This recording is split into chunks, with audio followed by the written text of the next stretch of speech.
안녕하세요. 아들 둘, 딸 하나를 키우고 있는 40대 초반 여자입니다. 요즘 주말 낮에 먹은 점심을 소화도 시킬 겸 저는 아파트 단지를 산책하곤 해요. 나른한 햇살을 받으며 이곳저곳을 걷다 보면 함께 산책을 하는 노부부들도 종종 제 눈에 보이더군요. 그럴 때마다 전 애써 쓴웃음을 짓곤 합니다.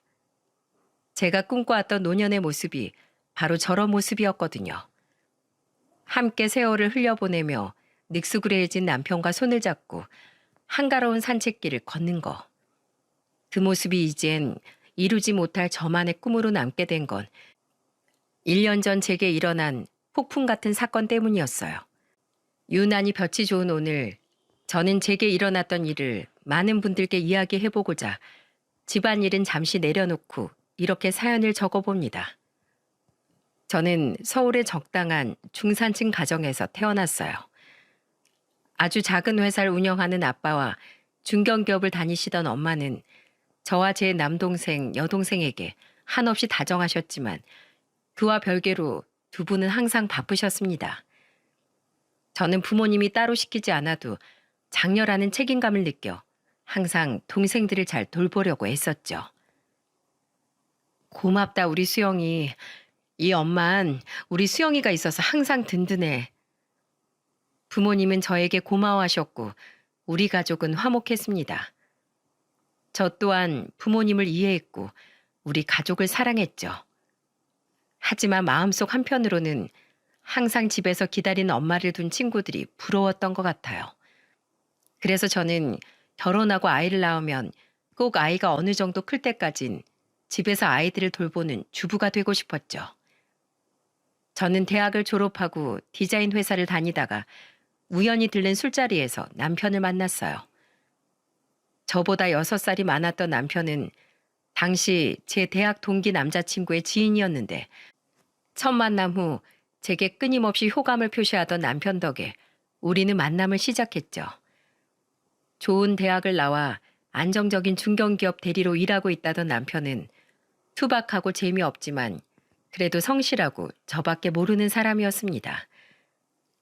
수영 씨, 야채가 가장 신선한 시간이 언제인 줄 아세요? 야채요? 글쎄요, 막 샀을 때? 정답은 후레쉬입니다. 솔직히 어디서 웃어야 할지 전혀 모르겠지만 저는 그래도 남편의 그런 성실함이 좋았습니다. 자신이 재미없는 걸 잘 알고 인터넷을 뒤져 나름대로 재미있다고 생각한 농담을 공부해오고 저와 데이트를 할 때도 항상 제 의견을 미리 물어 맛있는 식당을 예약해 놓는 부지런함과 꼼꼼함이 좋았죠. 그래서 조금 이른 나이에 남편에게 청혼을 받았을 때 저는 두말 없이 승낙을 했어요. 이런 사람이라면 평생 가족을 아끼고 책임감 있게 지켜줄 것 같았거든요. 저는 그렇게 26살에 유부녀가 되었습니다. 부유하지도 부족하지도 않던 저희 집과 달리 시댁은 경제적으로 빠듯하진 않아도 크게 여유가 있는 집은 아니었어요. 시어머니는 평생을 주부로 사셨고 시아버지는 우리가 결혼하기 2년 전 소방관으로 일하다가 정년 퇴직을 하셨죠. 난 세상에서 우리 아빠가 제일 무서워. 우리 아빠 나랑 내 동생 엄청 엄하게 키우셨어. 남편과 시동생을 엄하게 키우셨다던 시아버지는 우리와 달리 제겐 무척이나 다정하셨습니다. 언제 한 번은 시어머니가 제게 귀뜸을 해주시더라고요. 원래 민철이 위로 민철이 누나가 둘이나 있었어. 근데 첫째는 결국 뱃속에서 숨이 멎은 채로 태어났고 둘째는 돌도 되기 전에 병으로 눈을 감았지. 그렇게 딸 둘을 잃었으니 네 시아버지가 말은 안 해도 딸 같은 수영이 네가 들어와서 참 좋은 모양이다. 게다가 제가 결혼 후 1년 만에 첫 아들을 낳자 시아버지께선 절 거의 업고 다닐 듯 좋아하셨어요. 제가 아이를 데리고 시댁에 가기만 하면 시아버지의 입은 귀에 걸려 내려올 줄을 모르셨죠. 비록 아들들은 엄하게 키우셨지만 시아버지는 손주에겐 한없이 약하셨습니다. 어차피 애들 교육은 너희가 시킬 거니까 난 이제 내 손주한테 엄하게 굴 것 없이 그저 예뻐하기만 하면 된다. 손주 보고 나니 내 자식 키울 때보다 오히려 더 좋구나. 헤이라, 할아버지 해봐라. 우르르 까꿍. 아이고, 요 녀석 웃는 것 좀 봐라. 이 해랩이 심장이 녹는다 녹아.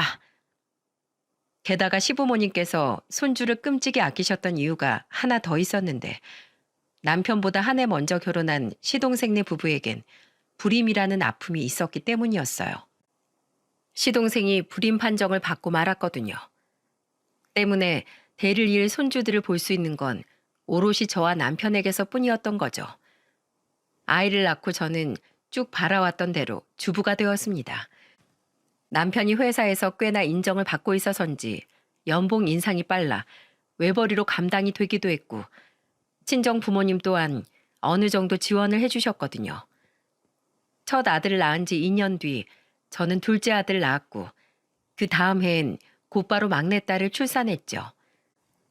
자식 셋을 거의 독박 육아하다시피 키우는 건 꽤나 힘든 일이었습니다. 물론 친정엄마도 절 도와주고 싶어 하셨지만 다니던 회사를 퇴사한 후 엄마는 아빠의 회사 일을 돕고 있어 시간이 잘 나지 않으셨거든요. 어머님, 아버님 힘드실 텐데 뭐하러 매번 반찬까지 잔뜩 해서 오세요. 전 정말 괜찮다니까요. 괜찮긴. 애비도 요즘 워낙 회사 일이 바빠서 야근이 잦다며. 말도 잘 안 통하는 애들이랑 하루 종일 집에만 갇혀 있으려니 힘들지. 애들은 내가 볼 테니까 넌 나가서 바람이라도 좀 쐬고 와라. 어머니, 감사해요. 아이고, 왜 우니 어머마. 애가 많이 힘들었나 보네. 여보, 휴지 좀 가지고 와봐요. 울지 마라 어머마. 우리 며느리가 울어? 내 민철이 이놈을 그냥 자기 마누라가 이렇게 힘들도록 그냥 내버려둬. 따뜻한 시어머니와 투박하긴 해도 저와 손주들을 무척이나 아껴주시던 시아버지는 제게 저희 부모님과는 또 다른 부모로서의 정을 알려주셨어요. 이후 시부모님은 평일엔 2, 3일씩 오셔서 아예 주무시고 가셨고요. 제가 일찍 일어나서 밥이라도 차리려고 하면 시어머니는 질색팔색을 하고 저를 방에 밀어넣으셨고 시아버지는 제가 허리 숙여 청소라도 할라치면 후다닥 달려와 제게서 청소기를 빼앗아 드셨죠. 그런 시부모님 덕에 저는 조금씩 기운을 낼 수 있었습니다. 그리고 시부모님이 제게 베풀어 주시는 애정만큼 아니 그 이상으로 저도 시부모님께 잘하려고 노력했죠. 시부모님과 전 정말 친부모 자식처럼 지냈습니다. 남편은 그런 저를 보며 다행이라고 말했어요. 미안해. 내가 너무 바빠서 당신하고 애들을 잘 못 챙겨주네. 그래도 부모님이 도와주셔서 다행이야. 됐어. 미안은 무슨. 당신도 출장 없는 주말엔 최대한 애들 보고 집안일 도와주려고 노력하잖아. 그리고 당신이 괜히 바쁜가? 안 맡아도 될 일, 안 가도 될 출장, 일부러 도맡고 있는 거 알아. 빨리 진급하려고. 애가 셋이나 돼서 힘들지? 나 그냥 애들 어린이집에 맡기고 맞벌이 할까? 됐어. 내가 더 열심히 하면 돼. 당신이 그랬잖아. 애 셋 돌보기도 힘든데 맞벌이까지 하며 사신 장모님이 존경스럽다고. 당신 더 고생시키기 싫어. 내가 빨리 승진해서 돈 많이 벌어올 테니까 마나님은 애들만 잘 돌봐주세요. 저는 남편의 그런 말이 참 고마웠습니다. 그래서 저는 남편이 절 배려해주는 만큼 저도 남편을 배려하고 돕기 위해 남편에게 집안일을 일절 시키지 않으려고 노력했어요. 그리고 남편의 바깥일에 대해서도 싫은 소리 한 번 한 적이 없었죠. 야근과 출장이 잦아도 회식 후 술에 취해 집 현관에 뻗어 잠이 들었을 때도 그래서 결혼기념일을 잊어버린 적이 있어도 저는 남편에게 아무 말 하지 않았습니다. 저는 남편에게 가정이 돌아와서 쉬고 싶은 온전히 편안한 장소가 되길 바랬거든요. 남편은 노력한 만큼 다행히 회사에서 인정을 받고 있는 것 같더군요. 결혼한 지 7년이 되었을 때 우리는 드디어 아파트 자가를 사서 이사를 갈 수 있었어요. 집안이 어느 정도 정리된 후 우리는 남편의 회사 사람들을 초대해 건한 집들이를 했어요. 아이들까지 전부 시댁에 맡겨놓고 말이죠. 그런데 놀랍게도 당시 과장이었던 남편의 집들이에 무려 회사의 대표님까지 오셨더군요. 대표는 술에 얼큰하게 취해 제 남편에게 술을 따라주며 칭찬 세례를 하더라고요. 이사한 거 축하해, 김 과장. 집이 참 좋아. 암 좋아야지. 열심히 일하는 우리 김 과장 같은 사람한테 아주 어울리는 집이야. 김 과장, 내가 자네 굉장히 아끼는 거 알지? 우리 김 과장이 우리 회사 복덩이야, 복덩이. 영어도 잘해, 중국어도 잘해. 해외 출장 가면 가는 족족 거래도 성사시켜. 게다가 술도 잘 먹고 사람까지 이렇게 싹싹하니 이거 원 김 과장 자넨 단점이라는 게 있긴 있나? 그렇게 남편은 결혼한 지 13년이 됐을 때 47의 나이로 다니던 중견기업의 차장 자리에 올랐습니다. 그리고 연봉 또한 1억에 조금 못 미치는 8천만 원이 되어 있었죠. 그런데 언제부턴가 남편의 출장이 잦아도 너무 잦아지더군요. 나 이번 주말에 부산 출장 가. 또? 당신 저번 주에도 강원도 어딘가로 간다고 하지 않았어? 당신 요새 지방이고 해외고 출장이 너무 잦은 것 같아. 무슨 차장이 그렇게 출장이 많아? 야근은 또 왜 그렇게 자주 하고? 어허, 일인데 어떻게 그럼? 당신 원래 내 일에 일절 관여 않더니 갑자기 왜 그래? 나도 쉬고 싶고 힘들어. 그래도 다 당신하고 애들 먹여 살리려고 노력하는 거잖아. 나도 지겹다고. 당황했습니다. 제가 크게 못할 말을 한 건 아닌 것 같은데 남편이 버럭하며 화까지 내는 바람에요. 저는 민망한 표정으로 남편에게 사과를 했죠. 당신 요즘 많이 힘들구나. 당신은 가족 때문에 고생하는데 내가 괜히 쓸데없는 말을 했네. 미안해. 하지만 남편은 혀를 찢하고 차더니 벗었던 겉옷을 입고 다시 집을 나가버렸습니다. 그리고 술에 취해 들어온 남편은 다음날 새벽 제가 인사할 새도 없이 그대로 출장을 가버렸죠. 그때를 계기로 남편은 점점 더 술에 취하거나 늦게 집에 들어오는 일이 잦아졌어요. 제게 항상 다정하던 남편은 조금씩 제 눈을 쳐다보는 일이 드물어졌고 집에 들어와서도 씻고 제가 차려놓은 밥을 먹은 뒤엔 휙 하고 침대로 들어가 그대로 누워버렸어요. 아니면 거실에서 TV를 보다가 그대로 잠이 들거나요. 답답했습니다. 결혼 생활 내내 서로의 영역을 존중해주고 힘든 부분을 채워주며 단단한 부부 사이가 되어가고 있다고 생각했는데 왜 남편의 마음에 자꾸만 벽이 세워지고 있는 건지 알 수가 없었어요. 그래서 한 번은 애들이 잠든 금요일 저녁 남편에게 맥주 한 잔을 하자고 청했습니다. 남편은 피곤하다고 투덜거렸지만 거듭된 제 부탁에 마지못해 식탁에 저와 마주 앉았죠. 여보, 요새 일이 많이 힘들어? 그때 일은 그때도 사과했지만 내가 미안해. 됐어. 1년도 더 된 일을 왜 또 끄집어내? 그냥 당신하고 나 사이가 전하고 너무 달라진 것 같아서. 여보, 혹시 나한테 다른 불만 같은 거 있어? 그런 거 있으면 말해줘. 나도 알아야 고치지. 저는 조심스럽게 남편에게 하고 싶었던 이야기를 꺼냈습니다. 하지만 돌아온 남편의 차가운 말에 저는 그만 가슴에 큰 상처를 입고 말았어요. 자꾸 왜 이래?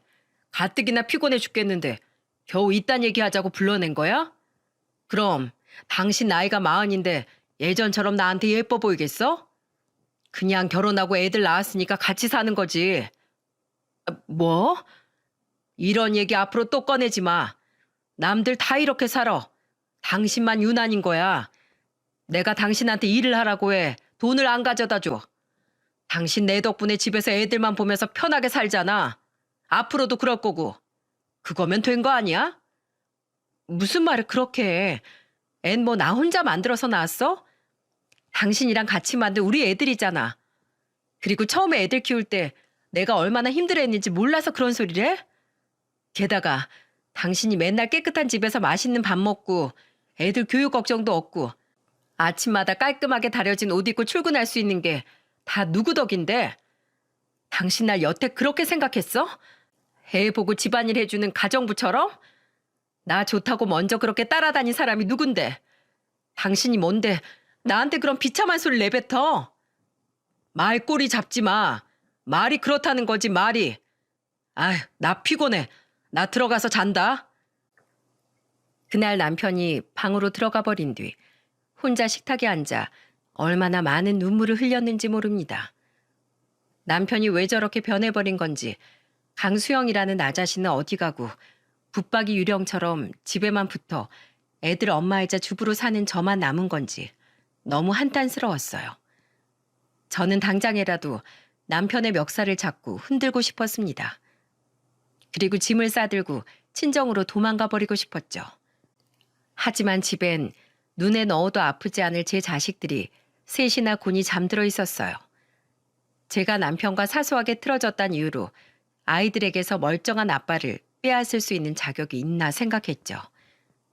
결국 저는 그날 맥주를 4캔이나 마시고 남편에 대한 미련을 접었습니다. 그리고 남편의 말대로 앞으로는 그냥 애들의 아빠 엄마로서만 살아야겠다고 생각했어요. 남편은 바깥 일에만 집중하고 저는 남편이 벌어오는 돈으로 아이들을 키우고 말입니다. 그래도 남편은 월급만큼은 꼬박꼬박 저에게 잘 가져다 주었거든요. 이후 남편과 제 사이는 점점 소원해졌어요. 우리는 아이들 이야기와 양가 집안 행사 문제를 제외하곤 일절 대화를 나누지 않았죠. 집안 행사 때 양가에 방문하면 남편과 저는 애써 사이 좋은 척했지만 눈치 빠른 동서는 뭔가 이상함을 눈치채고 저에게 넌지시 묻더군요. 형님, 아주버님하고 무슨 일 있는 거 아니죠? 아주버니 왜 저렇게 찬바람이 쌩쌩 부세요? 애들 아빠가 요새 일하느라 피곤해서 그래. 동선 요즘 괜찮아? 정신과는 아직 다니고 있어? 괜찮아요. 요샌 약도 끊었어요. 형님, 제가 형님한테 얼마나 감사하고 있는지 알죠? 형님이 애들 낳는 모습 보고 저 엄청 우울하고 힘들어할 때 형님이 바쁜 와중에도 저 억지로 정신과 병원에 데리고 다니셨잖아요. 제가 지금 우울증 잘 이겨내고 이렇게 회사 생활도 하고 형님네 아이들도 웃으면서 볼 수 있는 건 전부 다 형님 덕분이에요. 아유, 별말을 다 한다. 동서가 잘 이겨낸 거지. 아무튼 우리 부부 일은 정말 걱정하지 마. 동서는 끝까지 제게 걱정스러운 표정을 지어 보였지만 저는 동서의 걱정을 애써 모른 척했습니다. 착한 시동생도 동서도 그리고 누구보다 저와 아이들을 아껴주던 시부모님도 걱정시키고 싶지 않았으니까요. 그렇게 산 지 1년쯤 지난 무렵이었어요. 저는 전날 남편이 벗어놓은 양복을 세탁소에 맡기려 바지와 양복 상의 주머니에 든 물건들을 꺼내고 있었어요. 오늘 출근을 해야 하는데도 어찌나 술에 취해왔던지 양복 바지 그리고 상의와 와이셔츠에까지 전부 토사물이 묻어 있었거든요. 어차피 드라이를 안 한 지도 오래됐다 싶어 저는 차라리 잘 됐다고 생각했죠. 마지막으로 저는 양복의 속주머니에 손을 넣었습니다. 그런데 제 손엔 웬 하얀 봉투 하나가 들려나왔어요. 속에는 웬 종이가 접힌 채 들어있었는데 저는 남편 회사에 관련된 서류인가 싶어 아무 생각 없이 그 종이를 꺼내 펼쳐보았죠. 그런데 그 종이에는 제가 생각지도 못한 내용이 적혀 있었어요. 전세 계약서? 그 종이는 다름 아닌 저희 집에서 얼마 떨어지지 않은 곳에 위치한 한 아파트의 전세 계약서였던 겁니다. 그것도 남편 명의로 된 전세집 계약서 말이죠. 임대 날짜를 보니 고작 일주일 전에 2년 만기로 계약된 집이더라고요. 순간 정말 많은 생각이 머릿속을 스쳐갔습니다. 뭐지? 이 사람이 왜 나한테 아무 말도 없이 전셋집을 구했지? 시부모님께 빌려드린 건가? 아닌데, 시부모님 댁은 자간데 왜 전세를? 일 때문인가? 그것도 아니지. 그랬으면 자주 출장 가는 지역에 집을 빌렸겠지. 왜 우리 집에서 얼마 떨어지지도 않은 곳에 집을 구했겠어? 출장에까지 생각이 다다른 순간 불현듯 제 안에 아주 불길한 기운이 스멀거리며 퍼졌습니다.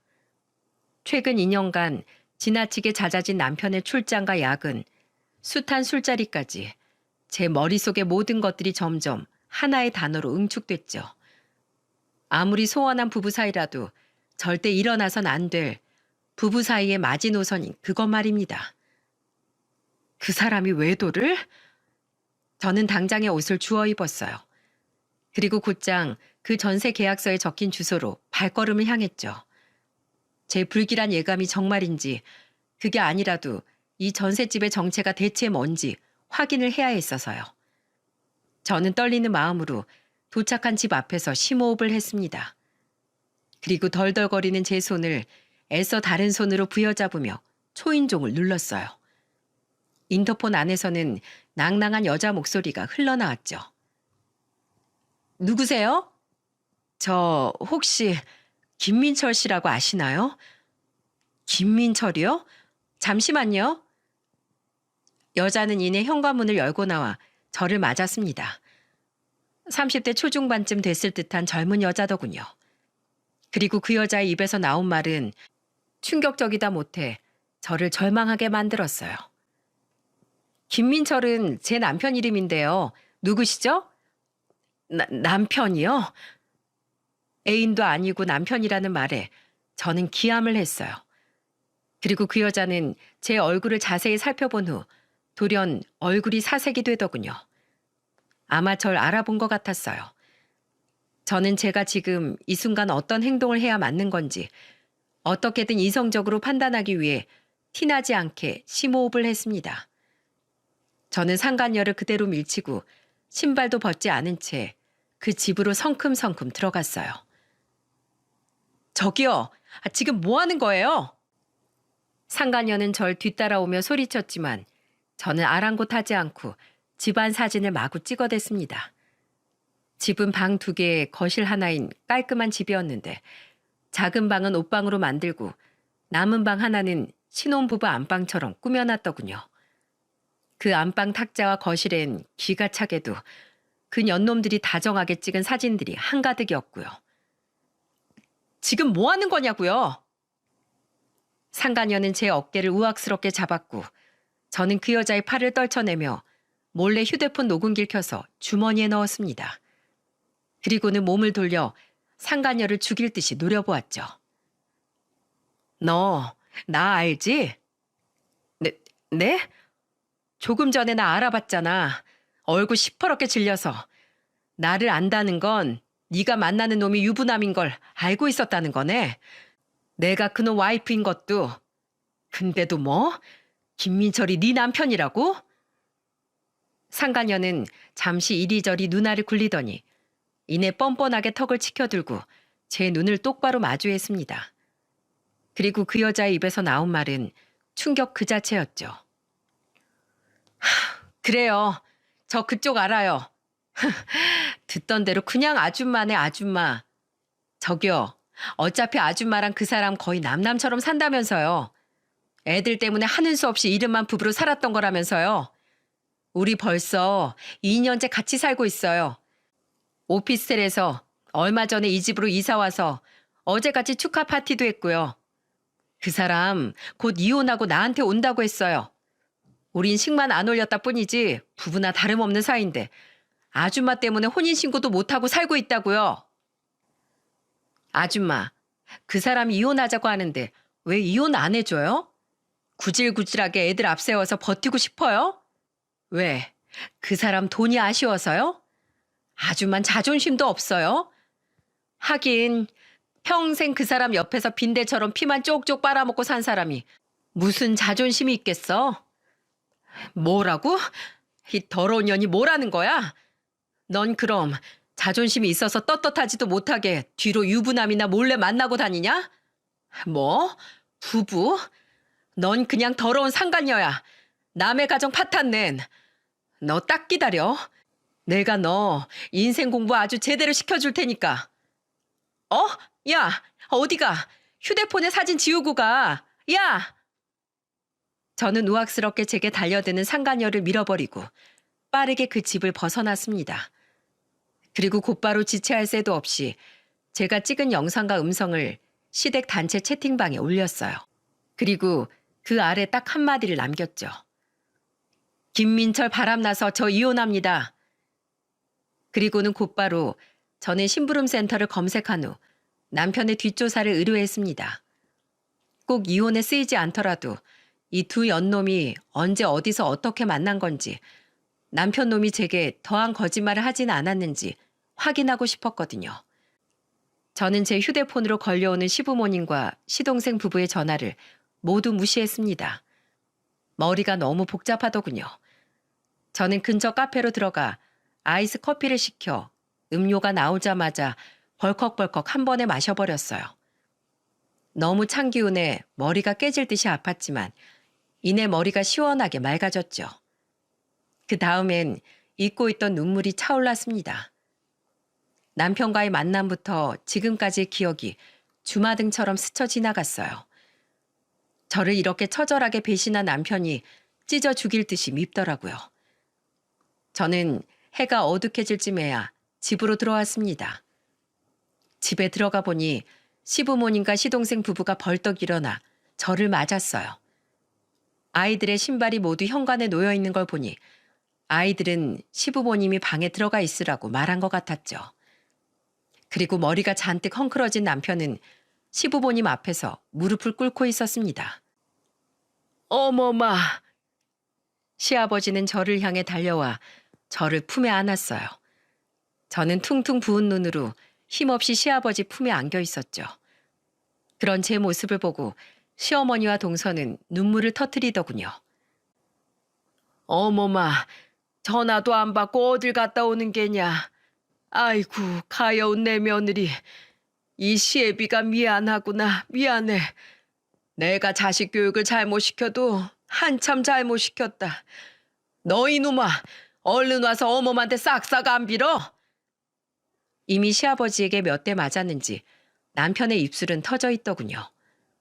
일어서서 저를 향해 다가온 남편은 고개를 푹 숙이고 제게 말했습니다. 여보, 내가 미안해. 내가 입이 10개라도 당신한테 할 말이 없어. 그게 다야 이놈아. 납작 기어서 빌어야지. 네가 아직 덜 맞았지? 나한테 덜 맞았어. 시아버지는 눈물을 흘리는 남편의 어깨를 거칠게 흔들었습니다. 그리고는 분이 안 풀리셨는지 이내 남편의 뺨을 거세게 후려치더군요. 그것도 연달아 5대를 말입니다. 이 후레 자식아, 어디 할 짓이 없어서 이렇게 차마 며느리를 두고 바람을 피워. 애가 셋이나 있는 놈이 차라리 나가 죽어라, 죽어. 접시에 물이라도 받아서 코 박고 되져버려. 남편은 시아버지에게 몇 번을 더 얻어맞았고 남편은 엉엉 울기만 할 뿐 그런 시아버지에게 반항 한 번 못하더군요. 그리고 그날 시부모님께선 절 조심스럽게 붙잡으셨지만 저는 단호하게 이야기했어요. 어머마, 자식 잘못 키운 애비로서 참 염치 없지만 애들을 봐서라도 이번 한 번만 눈 딱 감아주면 안 되겠니? 죄송해요, 아버님. 저 어머님 아버님께는 항상 감사드리고 있어요.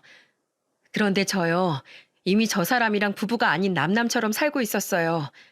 애들만 보면서요. 그래서 이젠 안 될 것 같아요. 부부 사이에 절대로 어겨서는 안 될 신뢰와 의리를 저 사람은 저버린 거예요. 그런 가정을 억지로 붙들고 있어봤자 저도 애들도 불행해질 뿐이에요. 저 이혼할래요. 코피로 범벅이 된 남편은 그저 눈물만 뚝뚝 흘리더군요. 제 단호한 말에 시부모님은 더는 저를 잡지 못했죠. 시부모님은 결국 힘없이 어깨를 떨구고 시동생 부부와 함께 집을 나섰습니다. 시동생은 제게 죄송하다고 말하며 흐느끼는 시어머니를 부축하고 나갔고 동서는 퉁퉁 부은 눈으로 저를 꼭 안아주곤 시동생의 뒤를 따랐어요. 시댁 식구들이 모두 돌아간 후 저는 무릎을 꿇고 있는 남편에게 다가갔습니다. 그리곤 손을 높이 치켜들어 저는 있는 힘껏 남편의 뺨을 내리쳤죠. 남편은 힘 하나 없이 눈물을 흘리며 여전히 무릎을 꿇고 있었어요. 이 쓰레기만도 못한 자식아. 네가 어떻게 나한테 이럴 수 있어? 어? 울지 마. 불쌍한 척도 하지 마. 넌 지금 나뿐만 아니라 우리 애들, 네 부모님 가슴에까지 대못을 박은 거야. 그깟 알량한 사랑 노름 때문에. 너네 대단히 절절한 사이더라. 식만 안 올렸지 부부나 다름없다며? 나이 40 넘은 나보다가 어린 년 보니까 눈이 뒤집히디? 정신 차려. 너 내가 예언 하나 해줄까? 넌 나한테 이혼당하고 그년한테도 처참하게 버려질 거야. 네가 나한테 했던 것보다 더 지독하게. 남의 눈에 눈물 낸 놈은 언젠간 반드시 피눈물을 흘리게 돼 있으니까. 저는 애들 방으로 가 잔뜩 겁에 질린 아이들을 데리고 나왔습니다. 그리고 간단히 짐 몇 개를 싸서 애들과 함께 친정으로 향했죠. 제게 자초지종을 모두 들으신 부모님은 당장 쫓아가서 남편을 가만두지 않겠다며 길길이 날뛰시더군요. 그 벌레 같은 놈을 내가 그냥... 아빠, 나중에 해. 나 지금은 너무 피곤해. 아휴, 불쌍한 내 딸. 이 착한 걸 놔두고 어떻게 그놈이 그런 파렴치한 짓을 할 수 있어? 잘 왔다. 다른 데 안 가고 엄마한테 잘 왔어. 저는 그날 아이들과 한 방에서 잠을 청했습니다.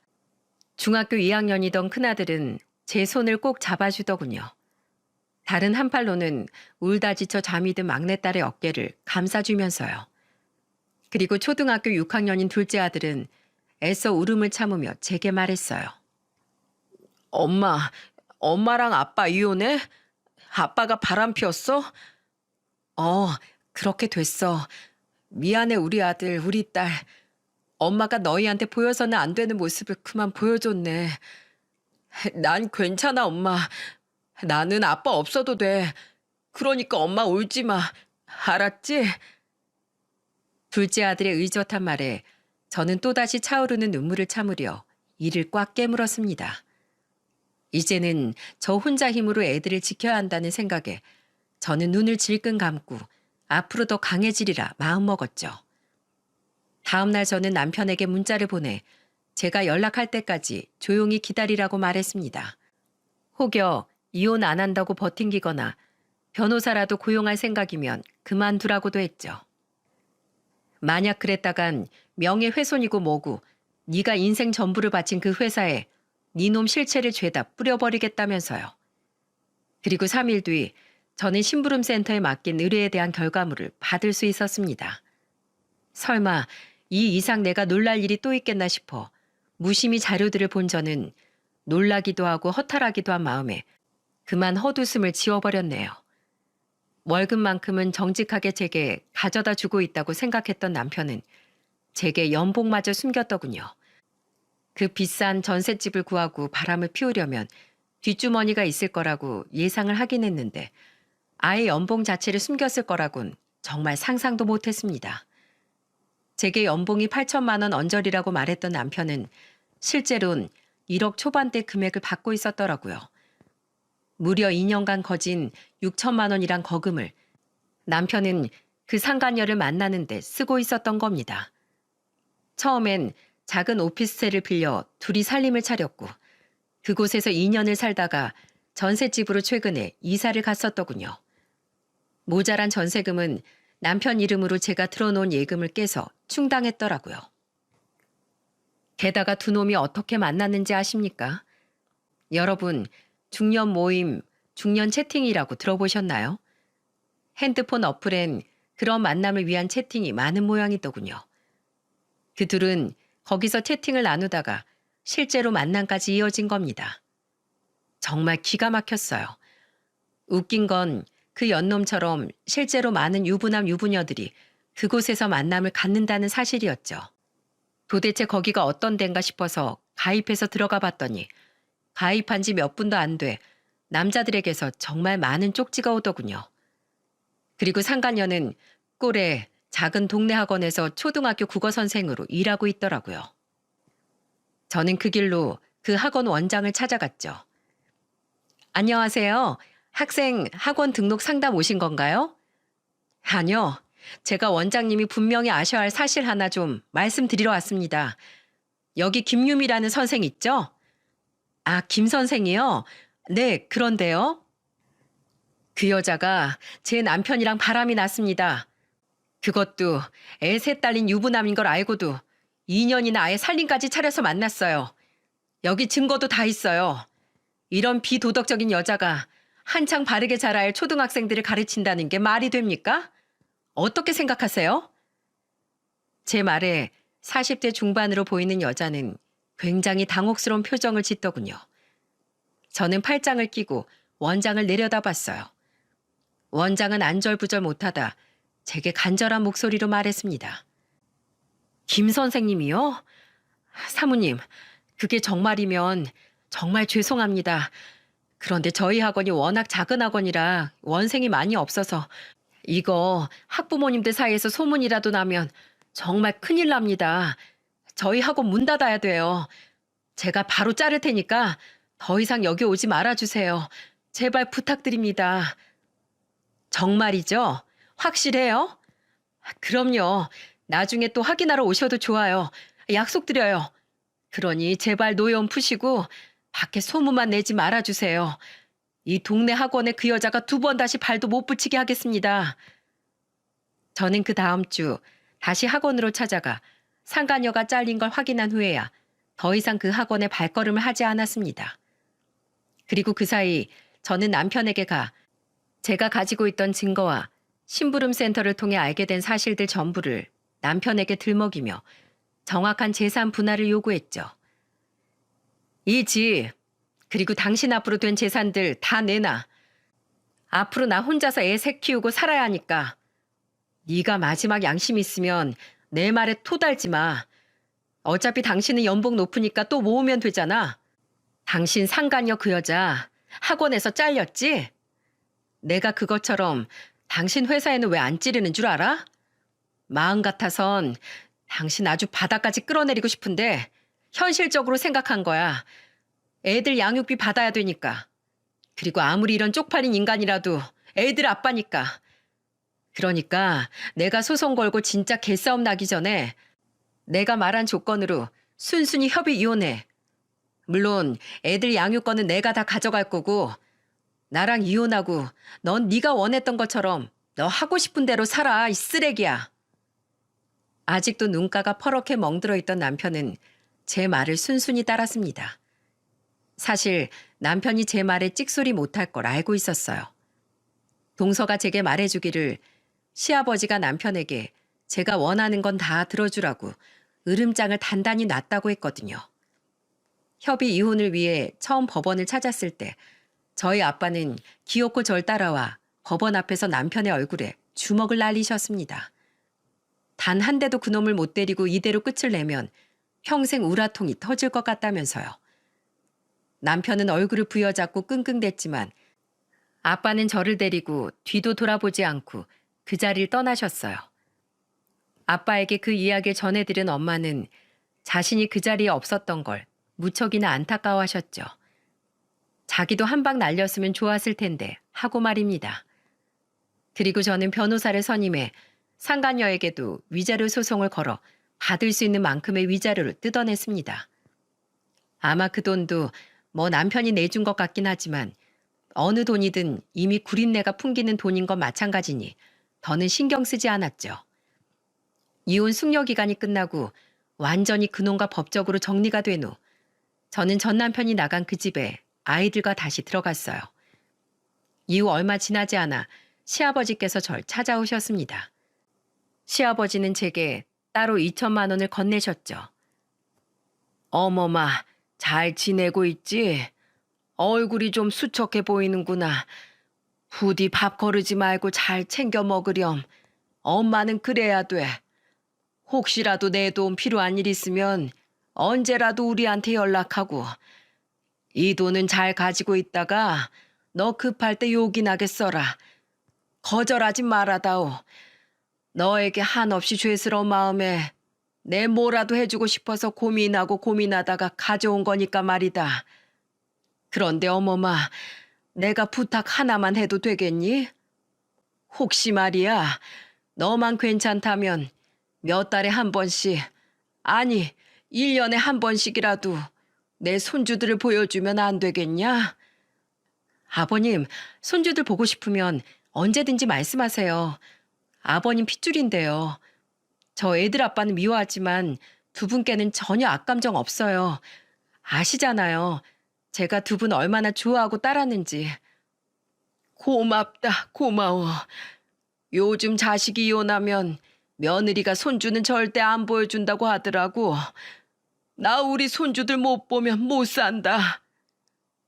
시아버지는 주름진 손으로 제 손을 잡고는 연신 제 손을 쓰다듬으며 흐느끼셨습니다. 그런 시아버지의 모습이 너무 마음 아파 저는 저도 모르게 시아버지를 따라 눈물을 흘렸죠. 저는 이혼 후 가끔씩 동서와 연락을 주고받았어요. 동서지간으로 묶여있던 것과는 별개로 동갑이었던 동서와 저는 친한 친구로 남을 수 있었으니까요. 동서에게 전해 듣기로 기가 막히게도 전 남편은 자기 아버지에게 그렇게 된통 혼이 나고도 이혼 후 상간녀와 그 집에서 살림을 합쳤다고 합니다. 물론 시부모님은 그놈과 상간녀를 인정할 생각도 아예 절대로 볼 생각도 안 하셨다네요. 그런데 유부남 만나던 그 경박한 행동 거지가 어디 가나요? 그 상간녀는 살림을 합친 지 얼마 되지도 않아 바람이 났다고 합니다. 그런데 정말 웃긴 게 뭔 줄 아세요? 그 이야기를 듣고 얼마 지나지 않았던 날 한심하게도 전 남편은 다른 사람도 아닌 제게 전화를 해서 질질 짜더라고요. 그것도 술까지 잔뜩 먹고서요. 여보, 나 그년한테 당했어. 그년 완전 꽃뱀이야. 걔가 나 때문에 학원 잘린 거 어떻게 보상할 거냐고. 전셋집 자기 명의로 안 돌려줄 거면 헤어지자고 난리치길래 내가 전셋집 명의 그년 앞으로 바꿔줬거든. 근데 내가 바꿔준 지 6개월도 안 돼서 지랑 바람난 놈을 그 집으로 불러들인 거야. 그리고 그 연놈들이 날 쫓아내버렸어. 그래서 여보, 나 지금 원룸 월세 얻어서 살고 있어. 내 인생 어떡해. 참 한심했습니다. 이렇게나 찌질한 놈인지도 모르고 제가 이런 놈이랑 15년을 부부라는 이름으로 살았었다는 사실이 너무 창피했죠. 저는 그놈에게 최대한 이죽거리면서 말했어요.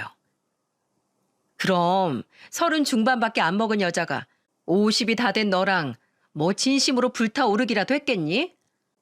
채팅 어플 같은 데서 자기랑 10 몇 살이나 차이 나는 유부남 만나고 다닌 여자가 어디 제정신 박힌 여자였겠냐고. 이혼 상담을 도와준 변호사에게 듣기로 채팅 어플에서 호구 같은 남자를 물어 한탕하려는 여자들이 있다고 들었는데 상간녀가 바로 그런 여자였던 것 같더라고요. 전 남편은 뭐 자기 말처럼 꽃뱀한테 제대로 물려서 이혼도 당하고 가진 돈도 다 날린 거죠. 자기 부모한테 소박도 맞고요. 저는 혀를 차며 전화를 끊으려고 했습니다. 그런데 다급히 절 붙잡으면서 그놈이 글쎄 뭘 하는 줄 아십니까? 저는 하도 기가 차서 그만 헛웃음이 나고 말았네요. 여보, 내가 미안해. 내가 조강지처인 당신을 두고 그런 짓을 했으면 안 됐는데. 여보, 우리 다시 합치면 안 될까? 애들한테도 아빠가 필요하잖아. 애들 아빠 없는 자식들로 키울 거야? 내가 정말 잘할게. 앞으로는 절대 이런 일 없을 거야. 일도 힘들고 인생이 무료해서 내가 잠깐 미쳤었나 봐. 여보, 제발 나 한 번만 더 받아줘.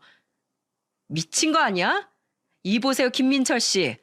사람이 모렴치하던가 찌질하던가 둘 중에 하나만 하세요. 이제 와서 어디다 발을 디밀어? 어디서 애들을 들먹이길? 꽃뱀한테 눈깔 돌아가서 조강지처에 애 셋까지 다 버리고 간 놈이. 야, 내가 진짜 그래도 15년을 같이 산 사이니까 마지막으로 충고해 줄게. 제발 애들한테 부끄럽게 살지 마. 어디 나가서 애들 아빠라고 입 뻥끗거리고 싶으면 처신 똑바로 하고 살라고. 내가 너 때문에 쪽팔려 죽겠으니까. 그리고 재결합 같은 소리 하고 있네. 기차는 벌써 엊그제 떠났어. 아스팔트 바닥에 인중 가리고 싶지 않으면 다신 술 처먹고 또 전화하지 마라. 알았어? 끊어. 이게 고작 몇 달 전 이야기입니다. 그때 그 사건이 있던 때로부터는 1년 정도가 지났죠. 안타깝게도 저는 더 이상 그 상간녀가 어떻게 사는지는 알지 못합니다. 그래도 저는 인과응보라는 말을 믿으려고요. 여러 사람 눈에 피눈물을 낸 그 여자도 언젠가는 누군가에게 아주 호된 배신을 당할 거라고 저는 믿어 의심치 않아요. 시부모님은 아직도 전 남편을 집에 한 발짝도 들이고 있지 않으시다고 합니다. 전 남편은 아직도 그 원룸에 살며 회사와 집만 오가는 쓸쓸한 생활을 하고 있다고 해요. 얼마 전 한 식당에서 아이들 데리고 시부모님을 배웠을 때 들었죠.